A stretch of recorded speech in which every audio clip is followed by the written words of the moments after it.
Hi friends, welcome to my channel creative వెనిలాగ్స్. Today recipe కాకరకాయ పులుసు ఎలా చేయడం ఈ వీడియోలో చూపించబోతున్నాను. స్కిప్ చేయకుండా చూడండి వీడియో మొత్తం. చింతపండు ఒక నిమ్మకాయ సైజ్ అంతా నానబెట్టుకొని పక్కన పెట్టేసుకోవాలి. పులుసు కావాల్సిన పదార్థాలు: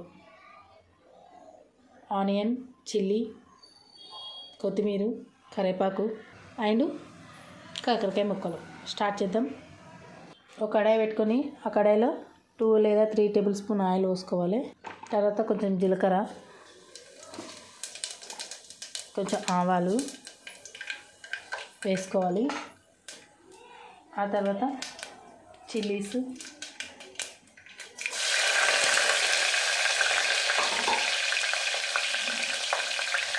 తర్వాత కొంచెం కరివేపాకు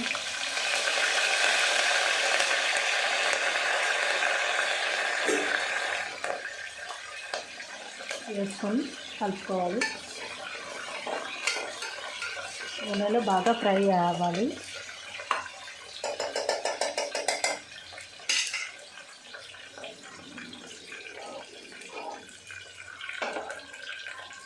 అవి కూడా ఫ్రై అయ్యాక ఆనియన్ వేసుకోవాలి.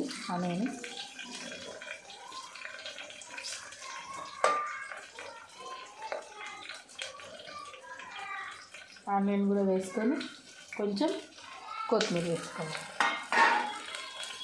వేసుకొని ఇవి కూడా నూనెలో ఫ్రై చేసుకోవాలి.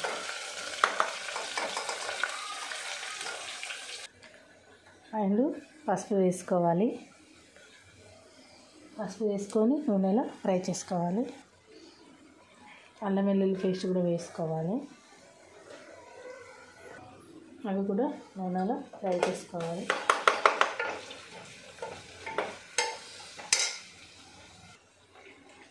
కాకరకాయ ముక్కలు కూడా వేసుకొని నూనెలో ఫ్రై చేసుకోవాలి. వేసుకొని నూనెలో బాగా ఫ్రై అవ్వాలి. కలుపుకోవాలి చక్కగా మొత్తం. ఒక 10 నిమిషాలు నూనెలో మగ్గియాలి. కొంచెం సాల్ట్ వేయాలి. సాల్ట్ వేసుకొని టమాటా ముక్కలు చిన్న కట్ చేసి పెట్టుకుంటాం కదండి, అవి కూడా వేసేసుకోవాలి. అండ్ కొంచెం కొత్తిమీర కలుపుకోవాలి. మొత్తం అన్నీ ఫ్రై అయ్యాక ఒక 5 మినిట్స్ అలా మరగనివ్వాలి, మసాలి. అండ్ టేస్ట్కి తగ్గట్లు కారం పొడి వేసుకోవాలి.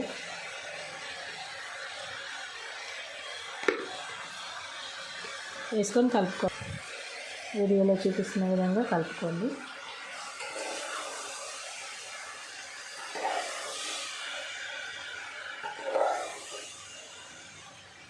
చక్కగా కలుపుకొని చింతపండు విసికి రసం పోసేసుకోవాలి. చక్కగా రసం మొత్తం పోసేసుకోవాలి. చాలా టేస్ట్గా ఉంటుందండి పులుసు. మీరు కూడా ట్రై చేయండి. ఓకే, చక్కగా అంతా కలుపుకొని ఒక 5 to 10 మినిట్స్ అట్లా మసాలాని ఇవ్వాలండి. అంతే, రెడీ అయినట్టే. కొంచెం ధనియాల పొడి వేసుకోవాలి లాస్ట్గా. వేయాలి.